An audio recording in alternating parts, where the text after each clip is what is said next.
Join me as I dive into the challenge of discovering real strength in my most vulnerable moments, all while reflecting on powerful Bible verses. Finding strength in vulnerability seems like a paradox, doesn't it? We often think of vulnerability as a weakness, a state of being exposed and defenseless. But what if I told you that some of the most powerful moments in our lives come from embracing our vulnerability? The Bible is full of verses that speak to this concept. For instance, 2 Corinthians 12:9-10 says, "But he said to me, My grace is sufficient for you, for my power is made perfect in weakness. Therefore I will boast all the more gladly about my weaknesses, so that Christ's power may rest on me."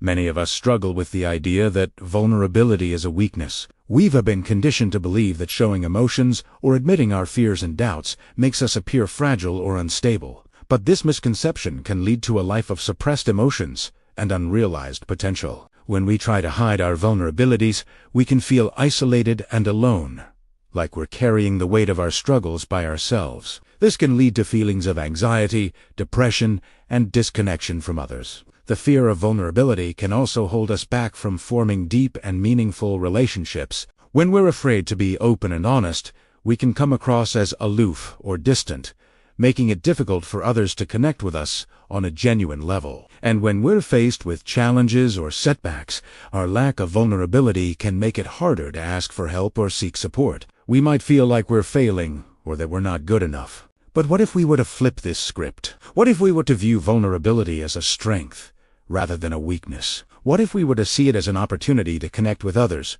to grow, and to learn? The Bible tells us that the Lord is near to the brokenhearted and saves the crushed in spirit. Psalm 34, banding 18. This verse reminds us that God is with us in our vulnerable moments, and that He can use those moments to bring about healing and restoration. In the Bible, we find many examples of people who demonstrated strength through their vulnerable moments. King David, for instance, was a master of expressing his emotions and vulnerabilities. In Psalm 51, he pours out his heart to God, confessing his sins and crying out for mercy. His vulnerability and willingness to be open and honest with God allowed him to experience forgiveness and restoration. Another example is the story of Job, who faced incredible suffering and loss, yet still managed to declare, "Though he slay me, yet will I trust in him." Job 13:15. His vulnerability and trust in God gave him the strength to persevere through unimaginable challenges. One pivotal moment that comes to mind is when I realized that I didn't have to have it all together. I was going through a tough time, feeling overwhelmed and uncertain about my future. But as I began to open up to a trusted friend about my struggles,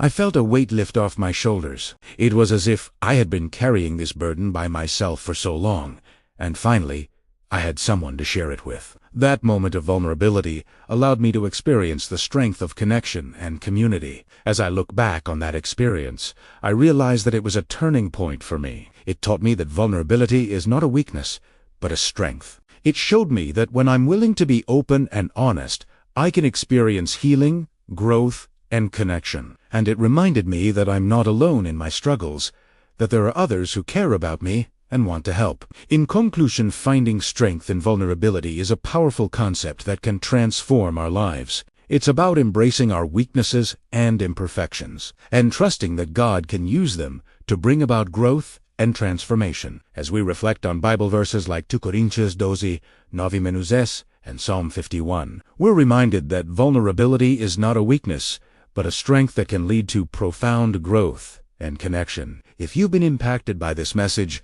I want to hear from you. Share your own experiences with vulnerability in the comments below. And if you're looking for more content that explores the intersection of faith and everyday life, be sure to check out our video on finding purpose in your pain.